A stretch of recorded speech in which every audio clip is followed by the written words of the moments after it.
Welcome to Talking News. This is just a quick update. This isn't going to be part 3, 4, 5 or anything like that. Patrick Frazee is in court as we speak. Okay, now, prosecutors filed 3 new charges Tuesday morning against Patrick Frazee, the fiance of Kelsey Barrett, who was accused of her killing.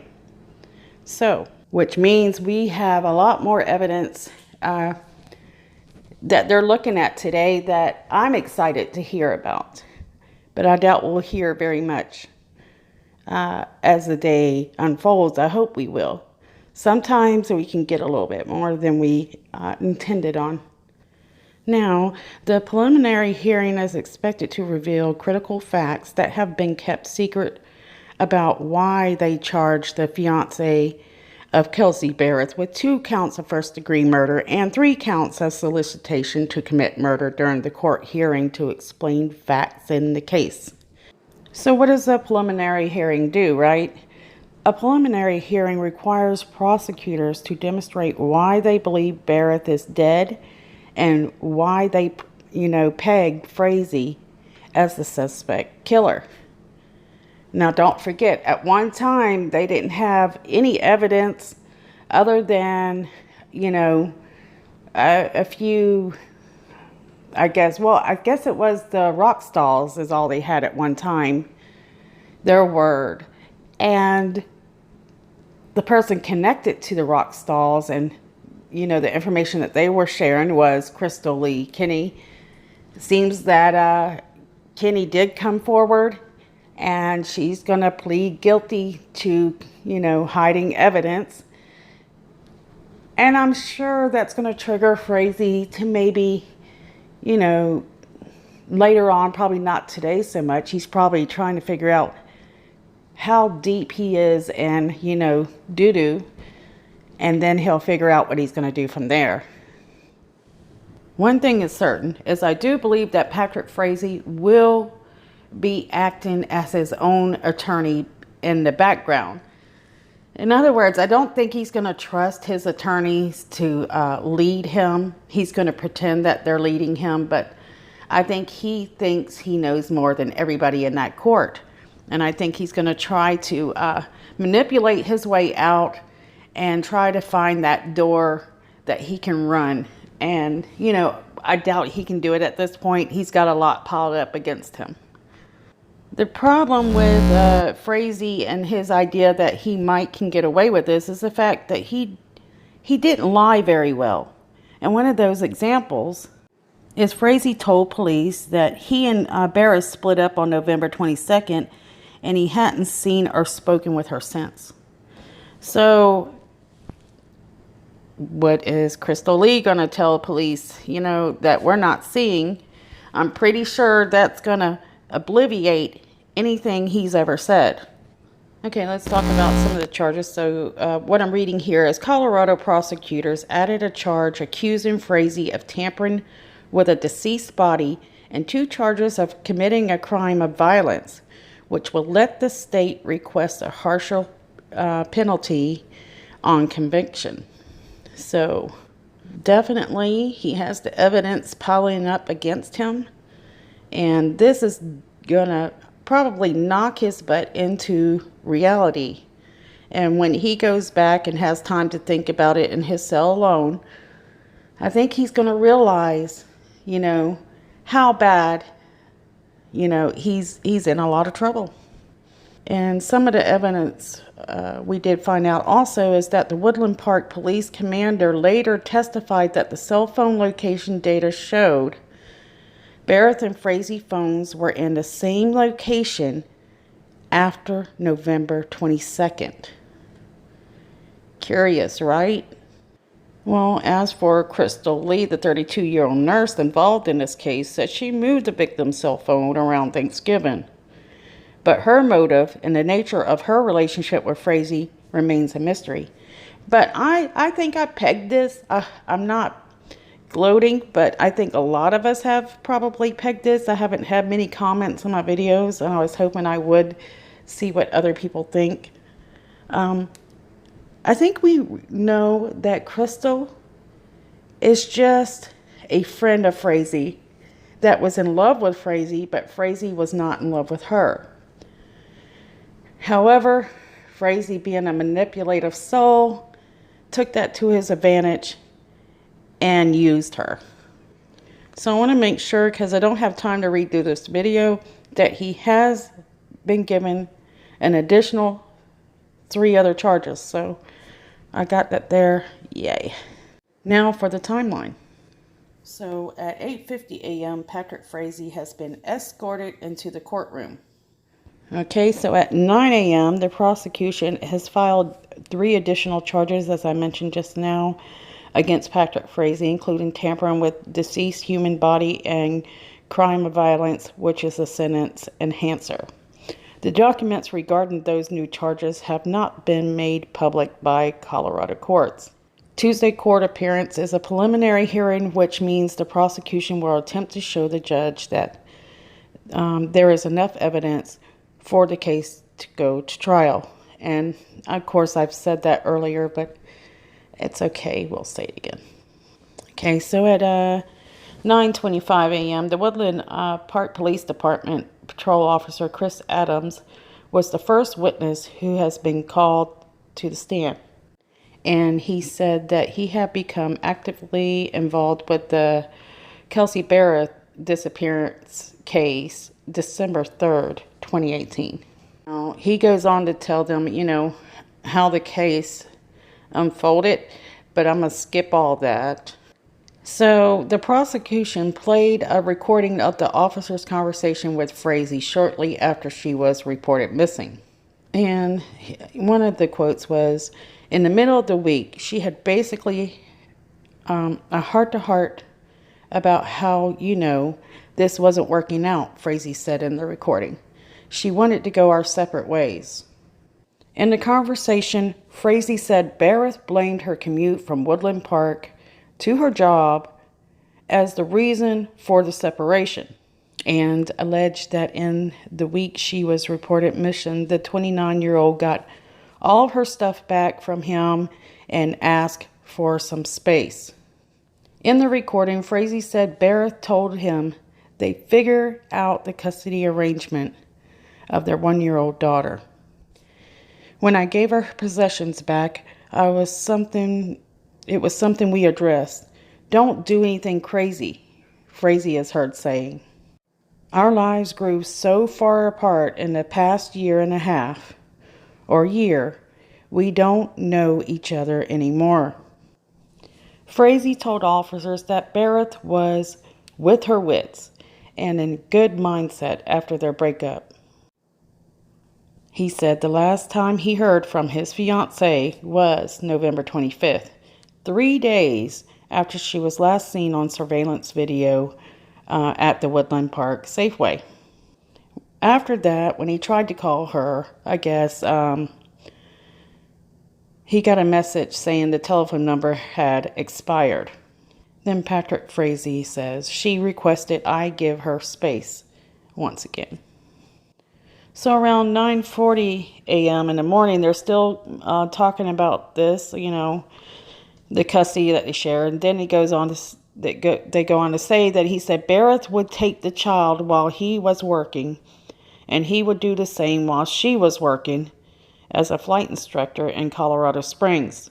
The custody agreement was loosely defined, Frazee claimed.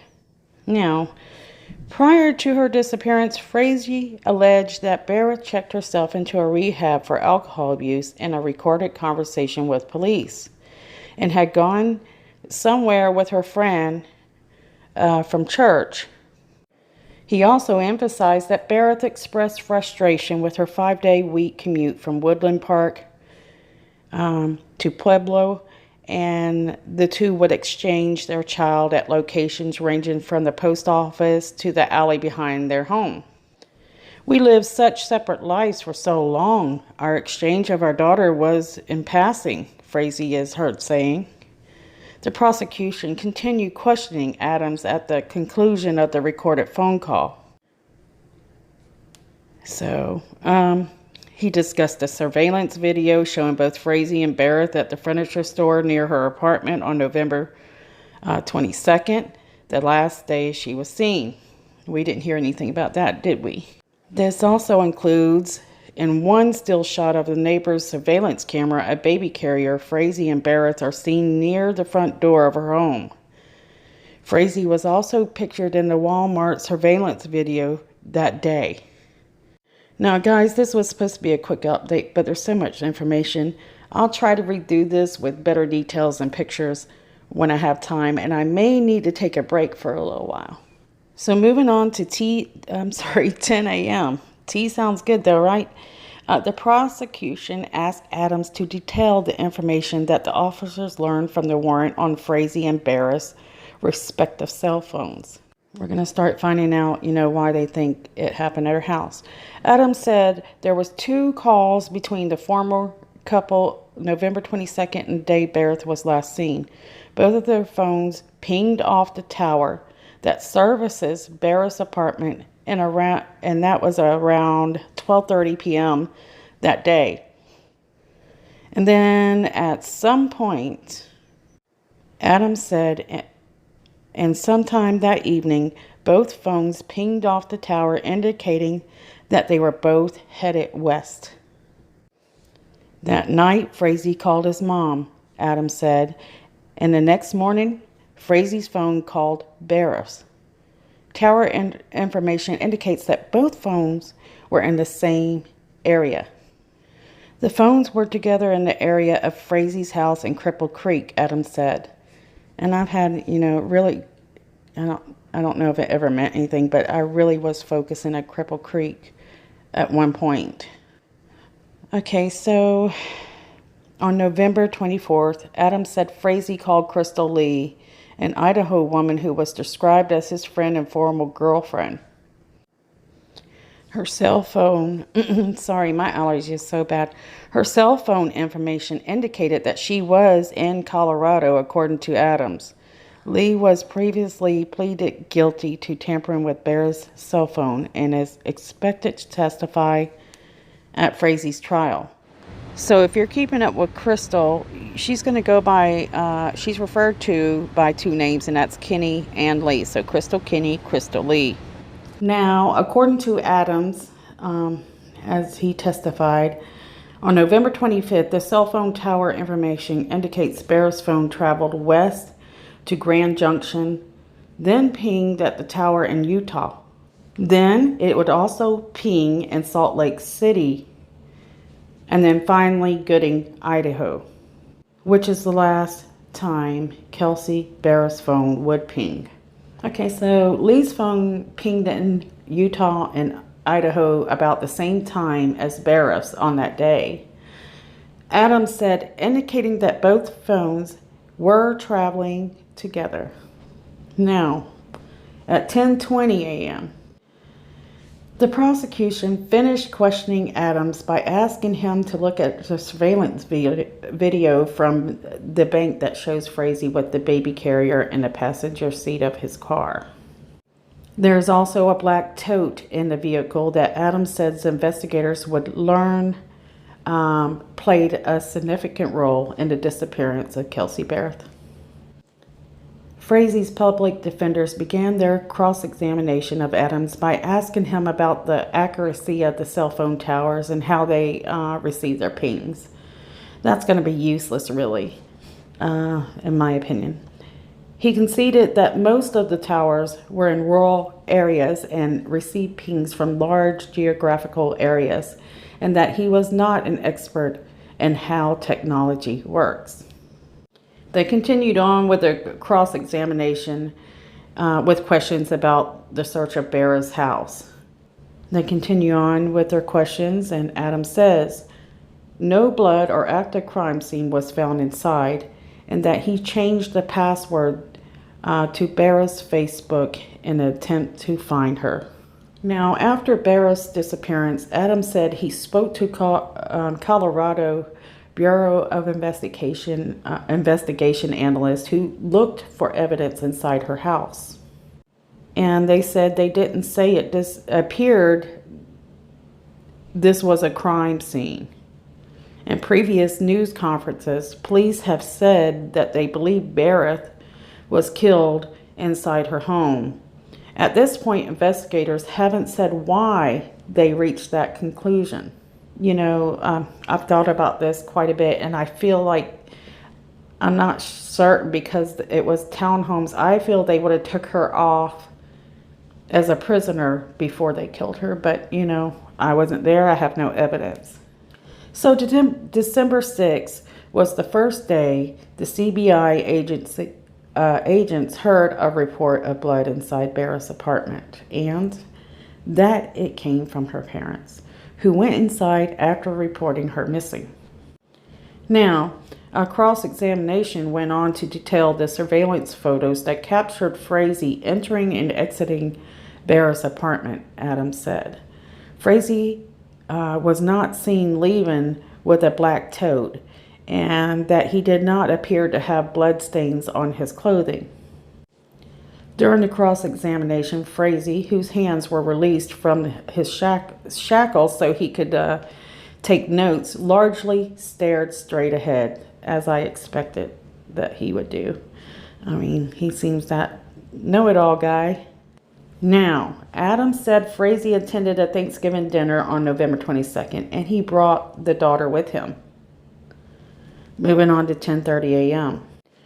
The cross-examination of Adams ended with the questions about the surveillance camera owned by Barrett's neighbor, which showed Frazee at her apartment that day she was last seen.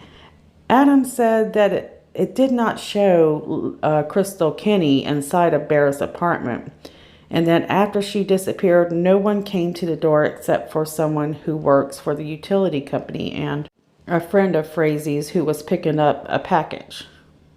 We've heard this package mentioned multiple times. Now, during the redirect examination, Adams said the surveillance camera in question was grainy and only stored a week's worth of surveillance footage at a time. The photos shown during Adams' testimony were taken after it was triggered by movement. Prosecutors later asked Adams about the state of Barrett's apartment after she was reported missing. He said she had flowers on her kitchen table and that her purse and house keys were missing. However, her car keys were still inside the home, and there was no indication that she had packed any luggage or taken any clothes, Adams said. The cadaver dogs used to search her home picked up a scent near Barrett's car, which is parked in the front of her condo, Adams says. Adams said he gained access to Barrett's Facebook account and Gmail and found no evidence that she was planning to leave. He finally ended the testimony by saying that November 22nd is the last day Barrett is confirmed to have been seen alive. So, at the conclusion of the line of questioning, the judge called a 15-minute break, and a large crowd of journalists and bystanders inside of the old wooden courtroom in Cripple Creek briefly dispersed. The court will be called back into session around 10:45 a.m. Now, at 11 a.m., after the morning break, the prosecution called Agent Greg Slater with the Colorado Bureau of Investigation to the stand. Slater was called to assist the Woodland Park Police on December 4th, 2 days after Barrett was reported missing. Now, Slater said a cadaver dog picked up a scent near Barrett's green Toyota Corolla, which is parked outside of her apartment. Then, the questioning shifted to the conversation with Barrett's parents. Slater testified that Barrett spoke to her mother, Cheryl, around 9 a.m. on November 22nd.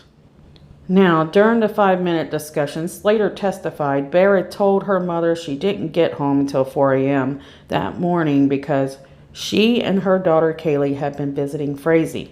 According to Slater, Barrett told her mother that evening before Thanksgiving, she and her daughter went with Frazee to check on his cattle. And then she went and picked up medication for him at Walmart for his stomach illness. At no point, Slater said, did Cheryl Barrett say her daughter mentioned coming to visit her in Idaho or her grandmother in Washington. Now, late Thanksgiving night, Cheryl Barrett said she received a text message from her daughter saying that Frazee had returned her gun and she had gone shooting that night. 11:20 a.m.